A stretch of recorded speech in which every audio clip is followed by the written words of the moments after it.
have Olaolu and we have Pierre, although I can't see you. Is he here? He's not here yet, I don't know. Oh, okay, but he will be joining. And they will be leading the conversation with Victor. So this is very chill. It's not a formal Q&A panel. We really want to encourage discussions. Feel free to turn your video on, but the only thing we would advise is to keep yourself on mute if you're not talking. If you have questions, put them in the chat. But if you'd rather speak and audibly say your questions, just let us know so that you can be unmuted. But Olaolu and Pierre will be mediating the chat for you guys. So I'll hand over to Victor to introduce himself. Perfect. Thank you so much, Zoe. So hi everyone, my name is Victor Sosanya. I've just finished first year at the University of Warwick. I study economics and industrial organization. Thank you. Olaolu? My name's Lali. I'm in year 12. I'm the creator of Raise a Voice with Julian as well. And I study maths, chemistry, physics, and music technology. Great. So I'll hand over to you, Olaolu, to lead the discussion and just flow with Victor, ask whatever questions you feel like, and we'll just be here if you need anything. Amazing. Nice. So, unfortunately, Julian's struggling to enter the call. I'm not sure why. But I think I'm going to start with me and Julian have our own company brand, and we run our own thing, and sometimes it's hard to really separate the idea of when you're running a business together, how to separate your personal brand from it. I'm not sure if you have any experience in that, but even if then, how do you separate your company brand from your personal brand? What do you think about it? Okay, that's a good question. I just want to quickly get some background. So what type of company are you in, or are you building? We're building a platform, and we're building a platform. Okay. It's necessarily made by and for the youth. It's built on communication between us and the audience, and it's where we have a podcast. We're trying to set up other things as well. We're trying to communicate with people to get their voice heard, to be able to talk about certain issues that aren't really spoken about as much. Okay, and it's mainly focused on the youth, if I'm correct. Yeah, mainly focused on the youth. Yeah. Okay, that's a good question. I think that so with me, probably when I was at your age, essentially, I was the same like that. So I was I've ran a few different side projects and essentially companies. But I think that when it comes to separating your personal brand from your company brand, you might not like this answer, but I don't think they should be separated. And I'll follow through with why. Because when you think about it, right, your company brand, you should actually add it to your personal brand. So you should embrace it. So when you look at some of the big, stars, entrepreneurs, if I mention Jeff Bezos, right, what comes to mind is Amazon. Jeff Bezos is not split from Amazon. Amazon is added to his personal brand. That's what he's known for. The same with let's say Usain Bolt. Essentially, when we mention the name Usain Bolt, what really comes to mind is Olympic champion athlete. However, he's not really separated that. I know that Usain Bolt loves football as well, right? We know he loves football, loves Man United, and I think that when you're building out your brand, I think I see, is it Raise a Voice? Raise a Voice, yeah. Okay, amazing. Yeah. So when you're building out your sort of brand, I think that you shouldn't actually think about separating it as two different identities. I think that you should actually work on how can you incorporate Raise a Voice into your personal brand. Alongside Ola, you do amazing things. You're a student, you might play sports, you might have so many different interests, but building out this platform is only one of them. So what you should be doing is adding it to your personal brand. This is me, and this is what I do.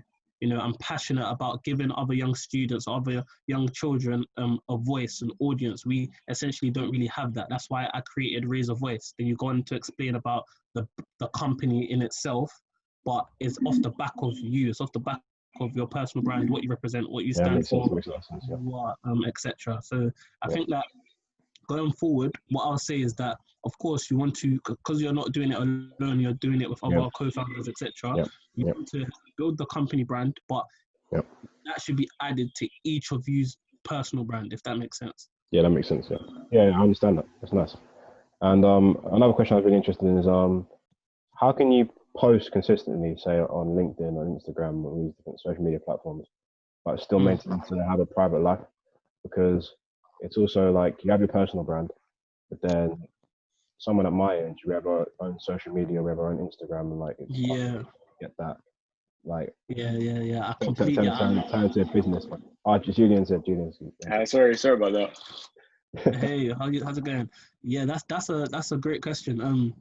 Because it's funny. I'll tell you before I answer that. I'll tell you essentially my story, right?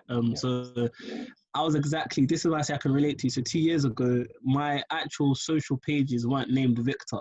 So that's all like a big transition when you name all your Instagram, your Snapchat. Like I'm sure it's not your full name right now. No, it's not. I feel like I was there too. My Snapchat name was actually called exclusive _AS or something like that. My Instagram was the same. I think, but when you get to a level, when you get to a stage where you're building your personal brand and you're taking it seriously, but you still want that private life, I think that what you have to understand is that whatever you put out to the world is going to be seen. Whatever you put out to the world, you want it to be seen. So I very much have a very, very private life. And people differ. People think they know me, but essentially whatever you're looking at, whether it's a post, video, picture, article, whatever it is, I want you to see it. Because as soon as it goes out online, it doesn't disappear. Like you can post something and delete it 5 seconds after, it's there now. So when it comes to splitting that from your private life, you've got to first think about that. Like, what is it that you want people to see? What is it that you want people to kind of associate with your personal brand? And you post that out. And it's kind of like, I use this tool called craftsmanship, this analogy. So basically, like a craftsman use the right tools for the job, whatever he's doing. When I look at building my personal brand, I'm using the right tools in order to do that. And the right tools will be LinkedIn. So if I want to connect with employers, post professionally, I guess I'll use LinkedIn, right? If I want to speak to my friends over a conversation we had at a barbecue, I'm using WhatsApp. I'm not having conversations on LinkedIn with them. Does that make sense? Yeah, that makes sense. Yeah. Same with Instagram, right? It's okay to have 2 different Instagrams depending on what you want to do. So of course, as you know, people have their main one, then they'll have private or spam account or something like that. I don't have one. I only have one that goes for everybody. But that's because if you even look at it, that's because my life is even more private. I don't have my private life is not a private Instagram. It's completely private. You'll have to come and let's meet up and we'll have proper conversations where whatever I post on my Instagram is just building my personal brand. I mean, and you can alter the way you use different apps. I think you need to know how each app works in the sense that Instagram was created originally for pictures.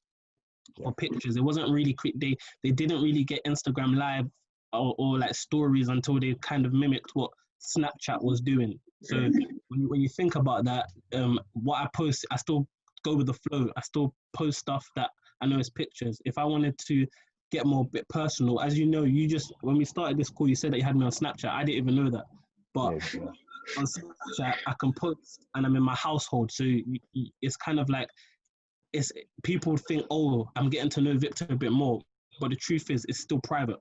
I still have my private life. So when you think about you want to build your personal brand and you want to have a private life, you really need to distinguish what you want people to see, what you want to show to other people, and you need to distinguish what kind of tools would you use for that. Are you going to have a private Instagram and the main Instagram? Or are you just going to have one? Are you going to have a private Snap and a main Snap? You're going to have a Snap and a private story. Does that make sense? Yeah. And be cautious about that as well. Yeah. Sort of touching on that same question, like, does having different brands on different platforms sort of make you fake in a sense? Make you fake? Yeah. Because you're showing off one side of you, but then showing a different side on a different platform. Yeah, I get what you're saying. I wouldn't say it makes you fake. I think that, it depends on to what extent your is, because essentially your brand should be consistent across all platforms. And when I say consistent, whatever platform you have me on, you should get the same idea or picture. So you have me on Snapchat, someone may follow me on Instagram, someone may follow me on LinkedIn, or my website, but they should get the same sort of idea. And I think that it doesn't make you fake. What is actually makes you quite smart, because every platform is different and so should be used differently. You won't go on Twitter and expect to, I don't know, like Twitter is much more for tweets, you know, Twitter is much more for what's trending now sort of thing. Snapchat again is much more for personal. So I think that whatever you, so let's give an example for raise a voice, I believe. So with that, right, you're trying to create content. When you're getting on all these different social platforms, you need to understand how they operate. You need to understand what's the average length that people actually look at this stuff. So on Snapchat, I can be at a bus stop. I can see someone taps through 20 snaps in like 5 seconds. They got trigger fingers. Yeah.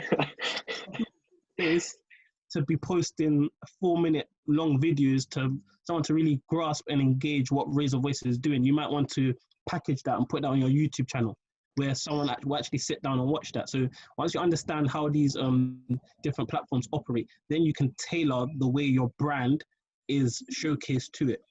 So it's not acting fake, but it's just kind of like, okay, this, like he's showing this side to him on Snapchat, which is a bit more personal, but he's on LinkedIn trying to look all professional. Like, is he fake or what's he doing?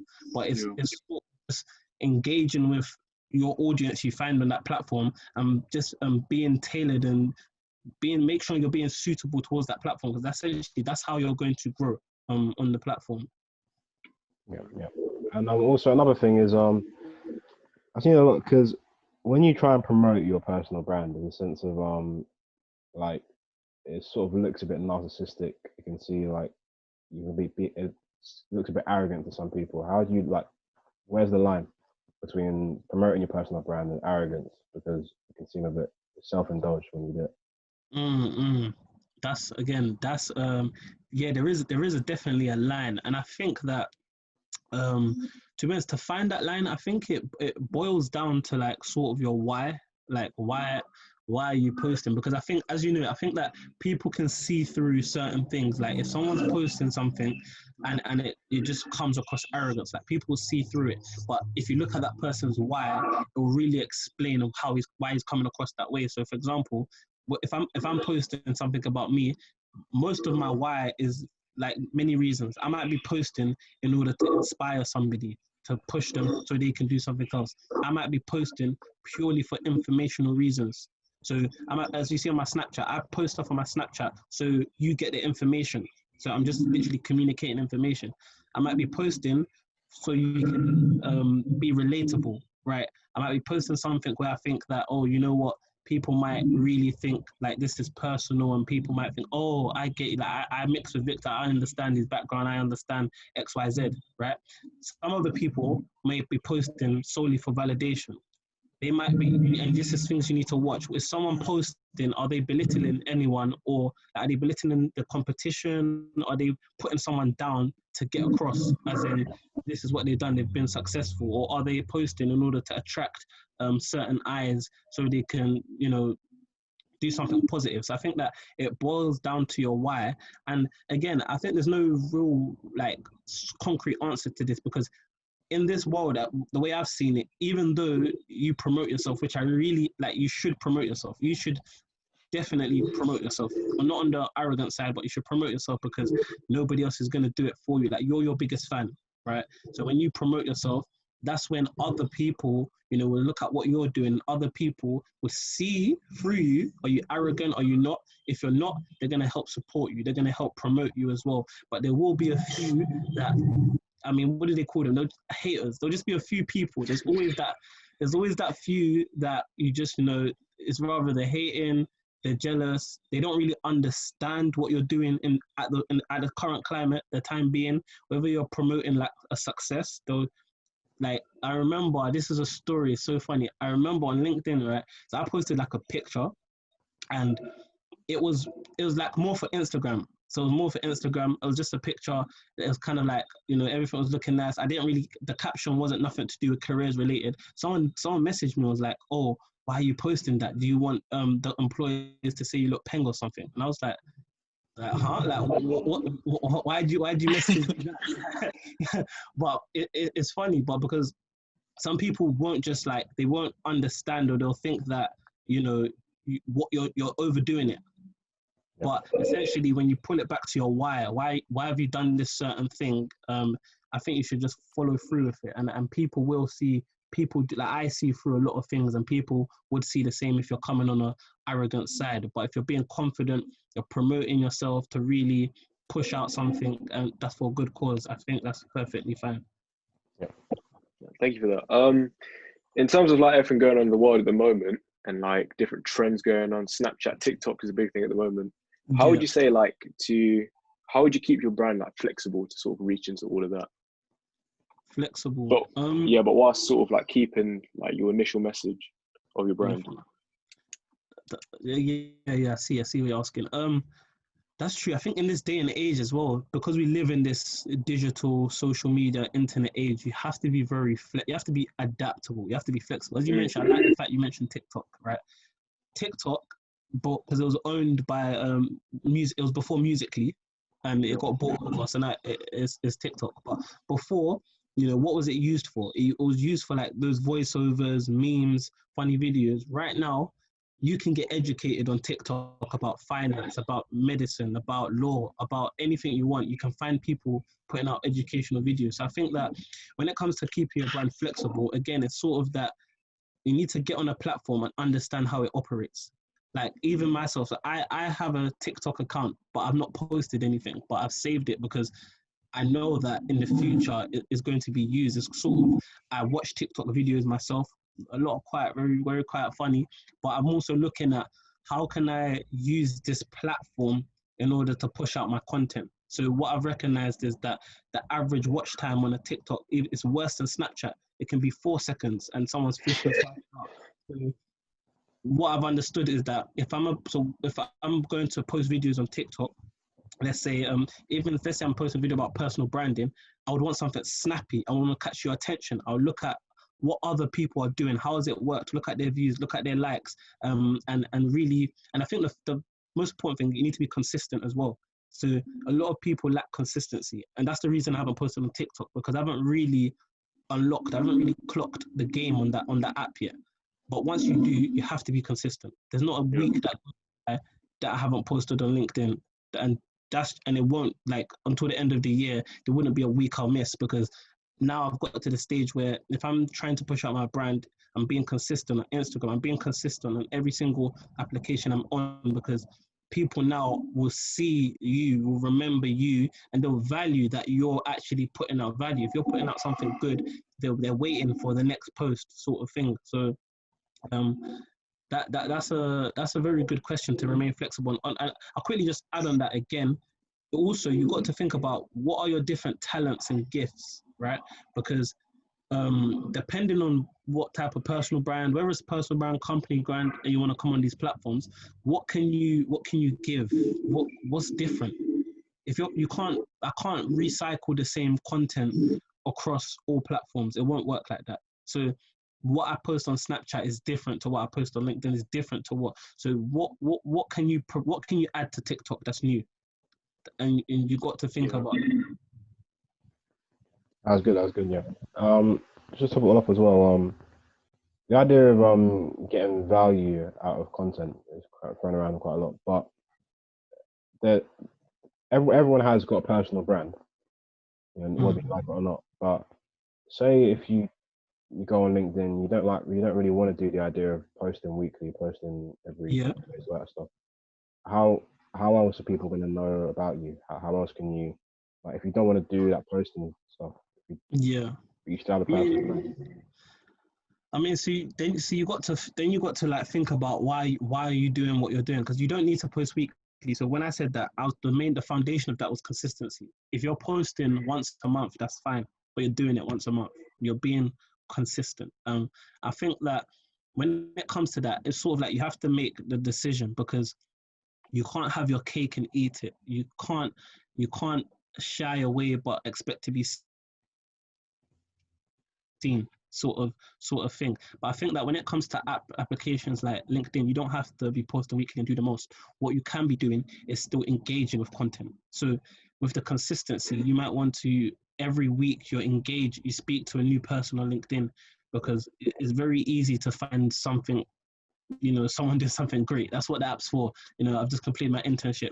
I've just got a job offer. I've just got this. So it's very easy to comment on someone's post, like it, message them, hey, this is amazing. Like, do you have 5 minutes to tell me how this went? What was the process? What was some of the pitfalls? Hey, I'm just about to enter university. I'm thinking of applying to this university. I noticed that you studied there or you graduated from there. So you're not posting nothing, but consistently you're engaging with the LinkedIn community. And once you're doing that, I think that can still have massive benefits. No one needs to post, actually. The truth is, you actually don't need to post, but you need to engage and you need to be consistent about that, because once you do that, when you do post, off the back of that, people now support you. Oh, I remember speaking to Ola, and now he's just got into university. That's sick, man. That's cool. Like a bit, comment and stuff like that. And like across other platforms, it's quite the same. You don't need to be on Snapchat. And to be honest, it's actually hard. It's tiring being you want to be normal, right? You don't want to sit down. It's 5 p.m. We need to post on Snapchat. It's like life doesn't work like that. Your mum might call you, might need to be cooking or something like that. So I completely understand that you don't want to be a robot to do these things, but what you want to do is be consistent and be intentional. Have that why, because if you have no why, then don't go on the app. Don't message people, because why are you doing it? Are you doing it for the fun of, oh, I messaged 3 people today? Are you doing it off the back of, I want this certain information so I can propel, I can push out, raise a voice, I can get more engagement with it, X, Y, Z. Yeah. No, I appreciate that. Also, like, in terms of like where you are now and stuff, like, and what you sort of promote, who would you say influenced you to sort of like become who you are now, basically? Like, who you sort of looked at? Influenced me. I mean, that's great. To be honest, right, I have so many different, I take inspiration of, it's a very like boring, generic answer. I take inspiration of everybody, because everybody's doing something different. And I think that but the thing is, what I'm good at, and I'll say that I know I'm good at, is that I know how to apply information and execute, which a lot of people don't really know how to do that. So in a sense that when I look up to somebody, so let me just off the back of my head. So, like, to be honest, let's say there's a woman called Hayley Malenka, right? So she's a public speaker. She also studies at Kent, right? So on Instagram, I follow her. I'm on some of her lives, right? I look up to her in the sense that some of the great, amazing work she's doing, right? She mentors a lot of kids, not even kids. She mentors a lot of like people, including my friends and X, Y, Z. So when I look at her, I look at what is she actually doing? Like how does she have the capacity to do this? What books is she reading? What kind of schedule does she have? And I wouldn't need to I haven't physically spoken to her, never had that conversation with her. I look up to her, I never had a conversation with her. But off the back of that, I really pick up information, and what she's doing, I'm applying it, and it's working for me. And that goes for even like motivational speakers. I listen to quite a lot of motivational speakers. I listen to like Eric Thomas. Like, he's an amazing motivational speaker that I listen to probably like 3 times a week. Like, this is how much I listen to this guy. Tony Robbins in the field of finance. Like, I listen to quite a few podcasts that I share on my Snapchat and just share this information. But it's not just about sharing it. I apply it straight away. Like, as soon as I get the information down, it's getting written down. If I'm not applying it today, I'm saving it for a later date until I reach that sort of stage. But I take inspiration from everybody. I take inspiration of my friends. I take inspiration from you guys, right? You're like, you're on today's Saturday, right? So you can be doing better things on a Saturday, but you're on a call right now on those your tuition. You're asking questions to me, like, we can package this. I heard it's going on YouTube or something like that. So you're already doing something good for yourselves. So I'm taking inspiration off of this. What can I do next week? Can I interview a couple young people and do reverse mentoring or something like that? And if that's something I want to do, I'll make a plan and I'll execute it within 2 weeks. So I think that I take inspiration off anybody, but it's not just good to stay like motivation is fleeting. It's not just good to stay motivated, because it's gonna tomorrow, something bad might happen, but like, you might not be in the same mood. But what's good is that once you've got the information and you're committed to doing something, it gets much more easier to like execute it, to apply the information. And I think that's kind of what's got me where I am today. I don't just get inspired, I do.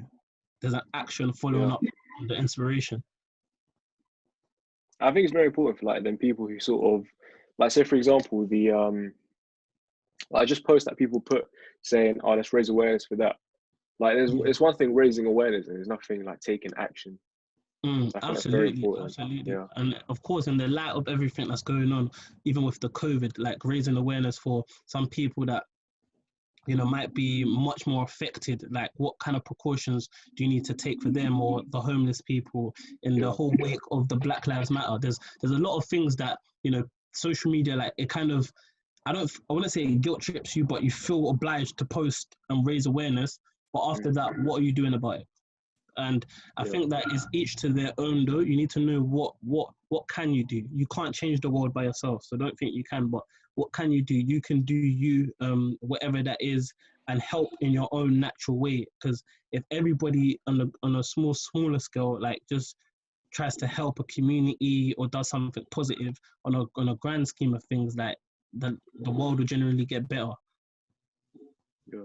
Okay, we got a question here from Bola. And they said, how are you able to balance maintaining your personal brand with everyday business? So repeat that one again. How are you able to balance maintaining your personal brand with everyday business?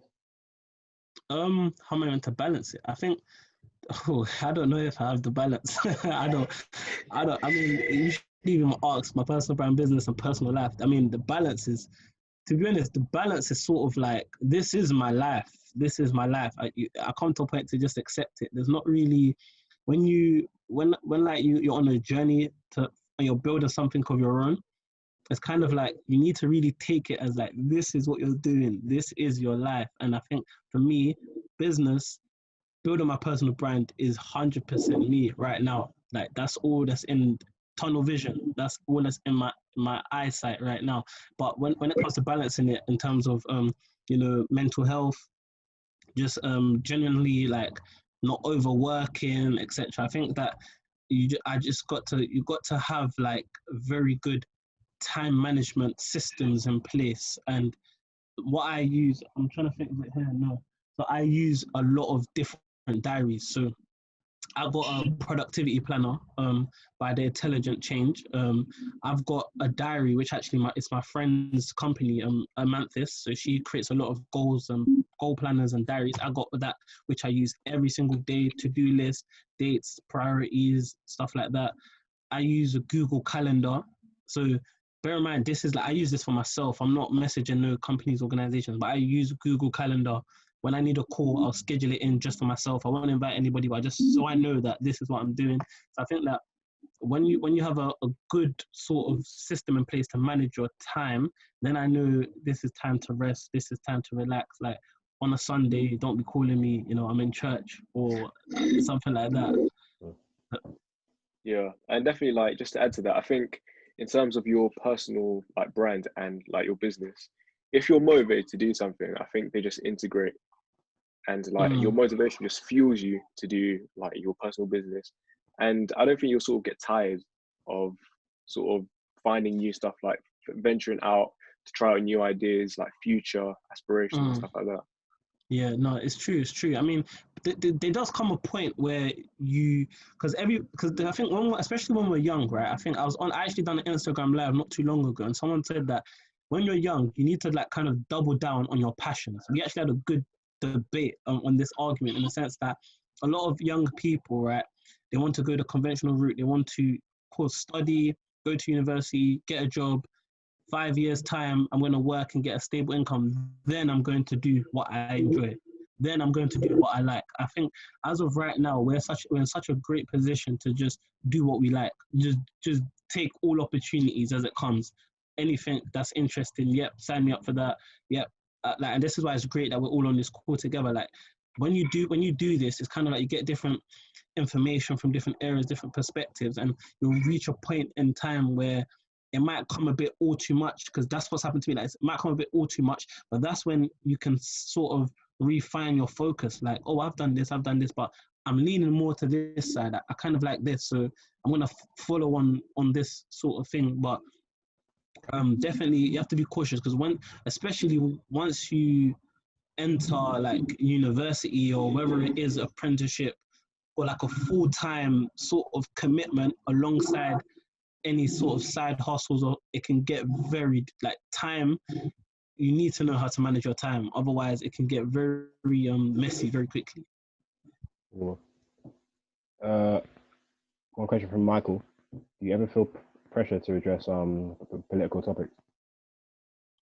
Do I ever feel pressured to address political topics? Yes. That's a weird question. Do I feel pressured? Not really. No, I wouldn't say I've never really felt pressured to address anything political. To be quite honest, right?